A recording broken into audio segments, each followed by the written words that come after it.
นយើងនៅក្នុងជីវិតរស់នៅរបស់យើងធំជាងគេគឺសេចក្តីសុខឯងសេចក្តីសុខហ្នឹងវាមានធាតុផ្សំផ្សេងបើសិនជាអ្នកខ្លះគាត់សុខព្រោះតែតណ្ហាមិនតើតែគាត់បាននេះតែសំដោយបំណងឬក៏អ្នកជុំវិញខ្លួននិយាយទៅត្រូវចិត្តគាត់ទៅនិយាយខុសចិត្តគាត់ធ្វើអីខុសចិត្តគាត់មិនបានអ្វីដោយប្រាថ្នាអាហ្នឹងគាត់កើតទុកភ្លាមគាត់ខឹងភ្លាមក៏ប៉ុន្តែបើមនុស្សដែលបានអប់រំបុគ្គលដែលបានអប់រំចិត្តរឿយអាហ្នឹងយើងប្រកបដោយគេហៅថាកុសលធម៌អប់រំចិត្តឲ្យបានល្អតាមកម្រិតរហូតអប់រំរហូតឡើងទៅជាអរិយបុគ្គលគឺលែងទាស់លែងអីឯងលែងទាស់ហ្នឹងមិនមែនធ្វើឯងប៉ុន្តែចិត្តទាស់អត់មានឧទាហរណ៍ឡើងទៅដល់ព្រះអរហន្តដោយព្រះសម្មាសម្ពុទ្ធនិងអរហន្តដទៃទៀត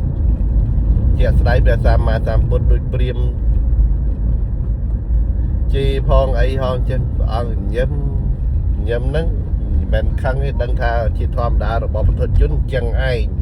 ថាចឹងឯងហើយរឿងដែលព្រះអង្គត្រូវធ្វើហើយព្រះអង្គត្រូវធ្វើហើយបំពេញតួនាទីឲ្យល្អចាប់អត់មានគិតតូចចិត្តតូចថ្លើមមិនសុបាយចិត្តអីទេចិត្តព្រះអង្គស្ងប់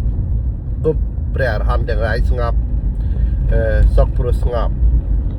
លែងរំពោះរង្គើរឿងសុបាយពេករឿងនេះពេកលោកធម៌ទាំង8គឺ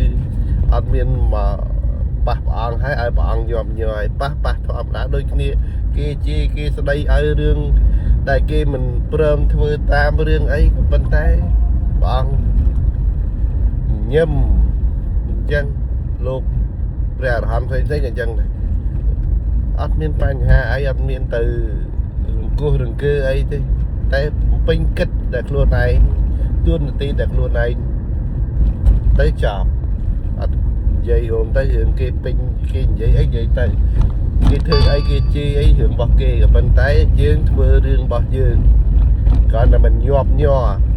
មិនខឹងមិនសប្បាយមិនអីតវិញអញ្ចឹងបានន័យថាមិនយើងចង់បានសុខពិតប្រាកដកុំរើសុខខាងក្រៅសុខខាងក្រៅគឺជាសុខបណ្ដោះអាសន្នសុខពិតប្រាកដគឺលើផ្លូវចិត្តរបស់ខ្លួនចម្រើនចិត្តឲ្យចិត្តមានជំរើកកាលណាចិត្តមានជំរើកហើយនោះ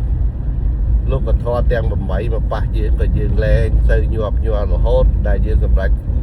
សោតានាគាឬក៏អរហន្តអូខេ